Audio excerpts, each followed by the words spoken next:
மகாநதி அடுத்த வர எபிசோடில் என்ன நடக்க போகுது அப்படிங்கிறத பற்றி பார்க்கலாம். அதுக்கு முன்னாடி நம்மளோட சேனலை சப்ஸ்கிரைப் பண்ணாமல் பார்க்குற எல்லாருமே மறக்காமல் சப்ஸ்கிரைப் பண்ணிவிட்டு பாருங்கள். ஏற்கனவே பார்த்தீங்க அப்படின்னா காவேரிக்கும் விஜய்க்கும் பிரச்சனையாகி இந்த மாதிரி விஜய் விட்டு காவேரி வந்து பிரிஞ்சிருக்காங்க. பிரிஞ்சு இப்போ காவேரி ஃபேமிலி எல்லாமே பார்த்தீங்கன்னா நிவின் வீட்டில் இருக்காங்க. நிவின் வந்து காவேரி கிட்ட பேசினதில் பார்த்தீங்க அப்படின்னா காவேரிக்கு வந்து வெண்ணிலா அந்த வீட்டில் இருக்கிறது பிரச்சனையாகும். அதனால விஜய் வந்து என்ன முடிவெடுக்க போகிறாரு அப்படிங்கிறது ஒரு பிரச்சனையாக இருக்குது. அதுக்கப்புறம் தான் அவங்க அம்மா பிரச்சனை எல்லாமே அப்படின்னு சொல்லிட்டு நிவின் வந்து புரிஞ்சுக்கிறாரு. அதனால இதை பற்றி வந்து விஜய் கிட்ட பேசணும்னு சொல்லிட்டு விஜயை பார்க்கறதுக்காக ஆஃபீஸ்க்கு போகிறாரு. விஜய் பார்த்தீங்கன்னா நிவின் சொல்கிறதே கேட்காம நிவினை வேணும்னே வந்து வெறுப்பேற்றுற மாதிரியே வந்து விஜய் வந்து பேசுவார். நிவின் சொல்கிறது வந்து கொஞ்சம் கூட காதில் வந்து விஜய் வாங்கவே மாட்டார். நிவின் வந்து என்னமோ இவங்க ரெண்டு பேரும் சேர்த்து வைக்கணும் அப்படிங்கிற ஒரு எண்ணத்தோடு தான் விஜய்கிட்ட வந்து பேச வந்திருப்பார். ஆனால் அதை எதையுமே காதில் வாங்காமல் பார்த்தீங்கன்னா விஜய் வந்து நிவினை வந்து தப்பாக புரிஞ்சுக்கிட்டு நிவினை வந்து அசிங்கப்படுத்துகிற மாதிரியே பேசுவார். அதுக்கப்புறம் கடைசி வரைக்குமே நிவின் சொல்ல வந்ததை விஜய் வந்து புரிஞ்சுக்காமே நிவினை வந்து திட்டி அமைச்சிருவார். நிவினும் இனிமேல் இந்த விஷயத்தை பற்றி அவங்ககிட்ட பேச வந்தானே செருப்பால் அடி அப்படின்னு சொல்லிட்டு அவரும் கிளம்பிடுவார். அந்த அளவுக்கு விஜய் வந்து நிவினை வந்து அசிங்கப்படுத்துகிற மாதிரி பேசியிருப்பார்.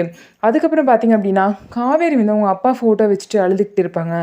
ஏன் அப்படின்னா இந்த மாதிரி வந்து இவ்வளோ விஷயம் நடந்துருச்சு, என்னால் வந்து அவரை மறக்க முடியல, அவர் இல்லாத வாழ்க்கை என்னால் நினச்சி பார்க்க முடியலப்பா. ஆனால் இது எப்படி அம்மாவுக்கு பேசி புரிய வைக்கிறதும் எனக்கு தெரியல. நான் அம்மா கிட்ட பேச ட்ரை பண்ணாலும் அம்மா கேட்குற கேள்விக்கெலாம் என்கிட்ட கரெக்டான பதிலும் இல்லைன்னு சொல்லிட்டு காவேரி ரொம்பவே ஃபீல் பண்ணி அவங்க அப்பா ஃபோட்டோவை பார்த்து அழுகுறாங்க.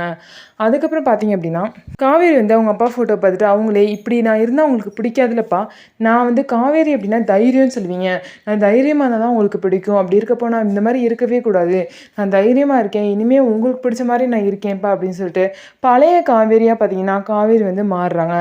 எல்லாருக்கிட்டையும் பார்த்தீங்கன்னா ரொம்பவே சிரித்து சந்தோஷமாக ரொம்பவே ஆக்டிவாக பேசுகிறாங்க. நர்மதா கிட்ட போயிட்டு என்ன நர்மதா நான் ஸ்கூல் கிளம்பலையா, இன்னும் உட்காந்துருக்க, ஸ்கூல் கிளம்பு அப்படின்னு சொல்லிட்டு பேசுகிறாங்க. அதுக்கப்புறம் பார்த்தீங்கன்னா அவங்க அம்மா கங்கா பாட்டி அப்படின்னு சொல்லிட்டு எல்லாருக்கிட்டையும் பழைய காவேரியாக மாதிரி காவேரி வந்து பேசுகிறாங்க. எல்லாருக்கும் பார்த்தீங்கன்னா ஒரே ஷாக்கு, இவன் என்ன எதுவுமே நடக்காத மாதிரி பழைய மாதிரி பேசுகிறா அப்படின்னு சொல்லிட்டு எல்லாருக்குமே ஒரே ஷாக். அதுக்கப்புறம் பார்த்தீங்க அப்படின்னா அந்த நேரம் பார்த்து காவேரி ஃபோனுக்கு ஒரு கால் வருது.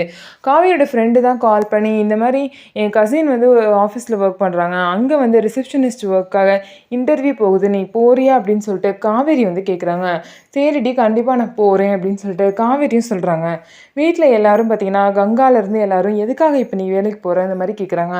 உடனே வந்து காவேரியோட அம்மா வந்து இல்லை அவள் வேலைக்கு போட்டோம், இங்கேருந்து கண்டதையும் யோசிச்சுட்டு இருக்கிறதுக்கு அவள் வேலைக்கு போட்டோன்னு சொல்லிட்டு அவங்க அம்மாவும் காவேரிக்கு பெர்மிஷன் கொடுக்குறாங்க. காவேரி பார்த்தீங்கன்னா நானும் ஏதாவது ஃபினான்ஷியலாக வீட்டுக்கு சப்போர்ட் பண்ணணும்னு நினைக்கிறேங்க்கா, அப்புறம் எப்படி வாடகை மற்ற இதெல்லாம் விஷயம்லாம் இருக்குல்ல, அதுக்கெலாம் செலவாகும்ல, அதனால் நானும் வேலைக்கு போனால் தான் கரெக்டாக இருக்கும் அப்படின்னு சொல்லிட்டு காவேரி வந்து யோசிக்கிறாங்க. இதுக்கப்புறம் பார்த்திங்க அப்படின்னா காவேரி வந்து இன்டர்வியூக்கு வந்து ஒரு ஆஃபீஸ் போவாங்க. அந்த ஆஃபீஸ் பார்த்திங்க அப்படின்னா விஜயோட ஃப்ரெண்டோட ஆஃபீஸாக இருக்கும். விஜயோட ஃப்ரெண்ட் வந்து காவேரியை பார்த்துட்டு விஜய்க்கு கால் பண்ணி என்ன அவனோட மிஸ்ஸஸ் வந்து இங்கே வந்திருக்காங்க இன்டர்வியூ அட்டன் பண்ண அப்படின்னு சொல்லிட்டு விஜய் கிட்ட சொல்கிறாங்க. நீ இன்டர்வியூ அட்டன் பண்ணிகிட்டே இரு, நான் ஆஃபீஸ்க்கு வரேன்னு சொல்லிட்டு விஜயும் கிளம்பி ஆஃபீஸ்க்கு வராரு. அந்த நேரம் பார்த்து விஜயோட ஃப்ரெண்டு வந்து காவேரி கிட்ட கொஷின்ஸ் கேட்குறாங்க. இந்த மாதிரி அவங்க வீக்னஸ் ஸ்ட்ராங்னஸ் என்ன அப்படின்னு சொல்லிட்டு காவேரி கிட்ட வந்து கொஷின் கேட்கும்போது கரெக்டாக விஜய் வந்து டோரை ஓப்பன் பண்ணிட்டு அது ரெண்டுமே நான் தான் அப்படின்னு சொல்லிட்டு விஜய் வந்து சொல்லுவாங்க. இதை கேட்டோன்னா காவேரி பார்த்தீங்கன்னா ரொம்பவே ஷாக் ஆகி இப்போ எதுக்கு இங்கே வந்தீங்க அப்படின்னு சொல்லிட்டு காவேரி வந்து கேட்பாங்க. நீ கூட என்னை புரிஞ்சுக்கலையா காவேரி அப்படின்னு சொல்லிட்டு விஜய் வந்து சொல்லுவார். நீ கூட என்னை புரிஞ்சுக்காம போயிட்ட, அவங்க வீட்டில் உள்ளவங்க என்னை புரிஞ்சுக்கலான்னு பார்த்தா நீயுமா என்னை புரிஞ்சுக்கல அப்படின்னு சொல்லிட்டு காவேரி பார்த்து கேட்பாங்க. நீ இல்லாமல் நான் எவ்வளோ தவிச்சு போயிட்டேன் தெரியுமா அப்படின்னு சொல்லிட்டு நான் விஜய் வந்து காவேரி கிட்டே கேட்பாங்க. அதுக்கு காவேரி வந்து சொல்லுவாங்க, அதான் வெண்ணிலா இருக்கால உங்க கூட அப்படின்னு சொல்லிட்டு வெண்ணிலாவை பற்றியே பேசுவாங்க. திரும்ப திரும்ப என்னை புரிஞ்சுக்காம பேசாத காவேரி, உன்னை நான் இங்கே வச்சிருக்கேன் தெரியுமா அப்படின்னு சொல்லிட்டு விஜயோட கையை வந்து அவர் நெஞ்சில் வச்சு இந்த மாதிரி காமிப்பார். அதுக்கப்புறம் பார்த்தீங்கன்னா காவேரி தேவையில்லாமல் பேசிட்டு இருக்காதீங்க, எங்கள் அம்மாவை இதுக்கு மேலே என்னால் கஷ்டப்படுத்த முடியாது, மரியாதையாக போயிருங்க அப்படின்னு சொல்லிட்டு விஜயை மூஞ்சில் அடித்த மாதிரி காவேரி வந்து பேசுவாங்க. இதுக்கப்புறம் என்ன நடக்கும் அப்படின்னா காவேரி பார்த்தீங்கன்னா விஜயோட ஃப்ரெண்டோட ஆஃபீஸ்னு தெரிஞ்சு அவங்க வந்து கோவமாக வந்து இங்கே வேலையே வேணாம் அப்படின்னு சொல்லிட்டு கிளம்பி போயிடுவாங்க. இதுக்கப்புறம் பார்த்தீங்க அப்படின்னா நிவின் வந்து விஜய்கிட்ட பேசும்போது ஒரு விஷயத்த சொல்லியிருப்பாரு. வெண்ணிலாவும் கூட இருக்க வரைக்கும் நீ காவேரி கூட எந்த ஜென்மத்திலையுமே சேர முடியாது, வெண்ணிலாவும் வந்து காவேரி வந்து பிரச்சனையாக நினைக்கிறா, அது வந்து உனக்கு புரிஞ்சுக்கவே தெரில அப்படின்னு சொல்லிட்டு விஜயை வந்து நிவின் வந்து பேசியிருப்பாரு. அதை ஞாபகத்தில் வச்சுட்டு விஜய் பார்த்தீங்க அப்படின்னா காவேரிக்கு வந்து வெண்ணிலா வந்து ஒரு பிரச்சனையாக தோன்றா அப்படின்னா கண்டிப்பாக வெண்ணிலா வேணுமே இங்கே வச்சுக்க வேணாம், நம்ம போய் அவளை ஹாஸ்பிட்டலே அட்மிட் பண்ணிடலாம் அப்படின்னு சொல்லிட்டு விஜய் வந்து பார்த்தீங்கன்னா வெண்ணிலா வந்து கூட்டிகிட்டு ஹாஸ்பிட்டல் போய் அட்மிட் பண்ணிட்டு வராரு. வந்துட்டு இந்த மாதிரி நான் வெண்ணிலாவை ஹாஸ்பிட்டல் அட்மிட் பண்ணிட்டேன் தாத்தா அப்படின்னு சொல்லிட்டு தாத்தா கிட்ட சொல்கிறாரு. இப்போ எதுக்குப்பா நீ போய் வெண்ணிலாவை அட்மிட் பண்ண, இப்போ அட்மிட் பண்ணி ஒரு பிரச்சனையும் இல்லை, காவேரி இருக்கப்ப நீ அட்மிட் பண்ணியிருந்தா கூட எல்லா பிரச்சனையும் தீர்ந்துருக்கும். காவேரி இப்போ வந்து மனசெல்லாம் சரியாயி அவன் நார்மலாக இருப்பா. ஆனால் காவேரி இல்லாதப்போ இந்த விஷயத்தை நீ செஞ்சுருக்க, இப்போ செஞ்சு ஒரு பிரயோஜனம் இல்லை. காவேரி வந்து இன்னமும் உன்னை வந்து தப்பாக தான் நினச்சிட்ருப்பா. அவள் சரியாக புரிஞ்சுக்கிறதுக்கான வேறு வழி இருந்தால் யோசி அப்படின்னு சொல்லிட்டு தாத்தாவும் போயிடுவார்.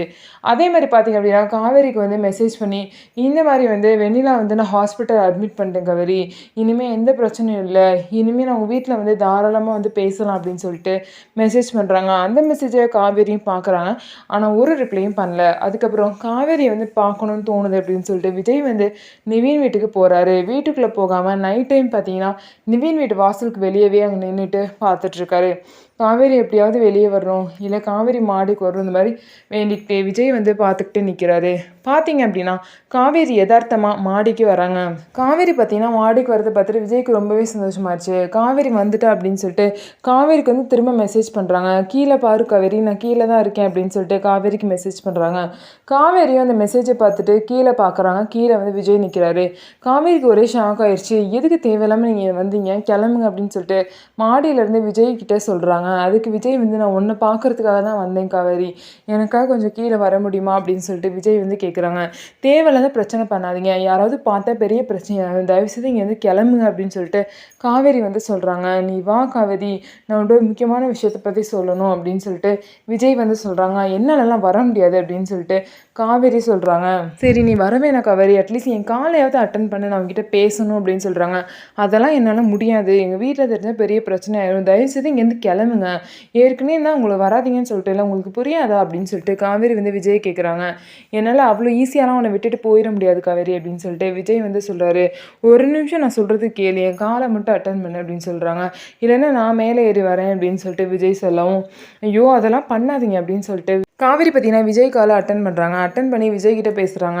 விஜய் வந்து காவேரி கிட்டே சொல்கிறாங்க, உனக்கு ஒரு பிரச்சனையும் இனிமேல் என்னால் வராது காவேரி, இந்த மாதிரி நான் வெண்ணிலாவை வந்து ஹாஸ்பிட்டலில் போய் அட்மிட் பண்ணிட்டு வந்துட்டேன், இனிமேல் வெண்ணிலாவனால் நீ நினச்சி பயப்பட வேணாம் அப்படின்னு சொல்லிட்டு காவேரி கிட்ட விஜய் வந்து சொல்கிறாரு. அதுக்கு காவேரி வந்து சொல்கிறாங்க, நீங்கள் வெண்ணிலாவை அட்மிட் பண்ணால் என்ன, பண்ணாட்டி என்ன, அதெல்லாம் ஏன் என்கிட்ட சொல்கிறீங்க அப்படின்னு சொல்லிட்டு காவேரி வந்து கேட்குறாங்க. என்ன காவேரி ஏதோ மூணாவது மனுஷன் மாதிரி பேசிகிட்டு இருக்க, வெண்ணிலா வந்து அங்கே இருக்கனால உனக்கு அப்பையிலேருந்து ஒரு பயம் இருந்துகிட்ருக்குல்ல, அதனால தான் உனக்காக தான் இப்போ நான் அவசரமாக போய் வெண்ணிலா ஹாஸ்பிட்டல் அட்மிட் பண்ணிட்டு வந்தேன் அப்படின்னு சொல்லிட்டு காவேரி கிட்ட விஜய் சொல்கிறாங்க.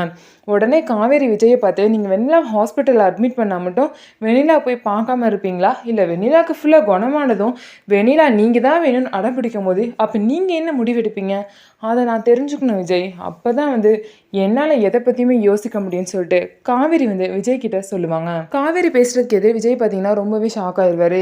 இந்த அளவுக்கு வந்து காவேரிக்கு வெண்ணிலா நினச்சி பயம் இருக்குது, ஆனால் நம்ம தான் புரிஞ்சுக்காம வெண்ணிலாவை வீட்டிலே வச்சு ட்ரீட்மெண்ட் கொடுத்துருக்கோம், காவேரி மனசை புரிஞ்சுக்காம இவ்வளோ தூரம் நம்ம நடந்துக்கிட்டோமே அப்படின்னு சொல்லிட்டு விஜய் வந்து ரொம்பவே ஃபீல் பண்ணுறாரு. அதெல்லாம் ஒன்றுமே இல்லை காவேரி, வெண்ணிலாக்கு என்ன தான் குணமானாலும் சரி, அவளுக்கு வந்து நம்ம விஷயம்லாம் தெரிஞ்சு அவள் புரிஞ்சுப்பா, அப்படி புரிஞ்சுக்காட்டியுமே நான் வந்து என்றைக்குமே அவளை வந்து பழைய காதலியாக பார்க்கவும் மாட்டேன், சேர்த்துக்கவும் மாட்டேன், நீ தான் எப்போதுமே என் பொண்டாட்டி அப்படின்னு சொல்லிட்டு விஜய் வந்து காவேரி கிட்ட சொல்லுவார். அதுக்கு காவேரி சொல்லுவாங்க, பார்க்கலாம் ஃபஸ்ட்டு வெண்ணிலா சரியாகட்டும், அப்புறம் வந்து உங்கள் முடிவு வந்து நான் தெரிஞ்சுக்கிறேன் அப்படின்னு சொல்லிட்டு காவேரி சொல்லுவாங்க. இப்போ நீங்கள் ஃபோனை வைக்கிறீங்களா, நான் போகணும் அப்படின்னு சொல்லிட்டு காவேரியும் ஃபோனை வச்சுட்டு போயிடுவாங்க. விஜயும் பார்த்தீங்கன்னா, வெண்ணிலா நினச்சி தான் நீ இவ்வளோ தூரம் பயப்படுறியா காவேரி, நீ இப்படி பயப்படுவேன்னு தெரிஞ்சால் நான் அவளை அப்பயே அனுப்பிச்சிருப்பேனேடி அப்படின்னு சொல்லிட்டு விஜய் வந்து மனசில் நினைக்கிறாரு. இதுக்கப்புறம் என்ன நடக்க போகுது அப்படிங்கிறத அடுத்த வர எபிசோடில் பார்க்கலாம். நம்ம வீடியோ உங்களுக்கு பிடிச்சிருந்தா நம்ம வீடியோவை லைக் பண்ணிக்கோங்க. அதுக்கப்புறம் நம்மளோட சேனலை மறக்காமல் சப்ஸ்கிரைப் பண்ணிவிட்டு பாருங்கள்.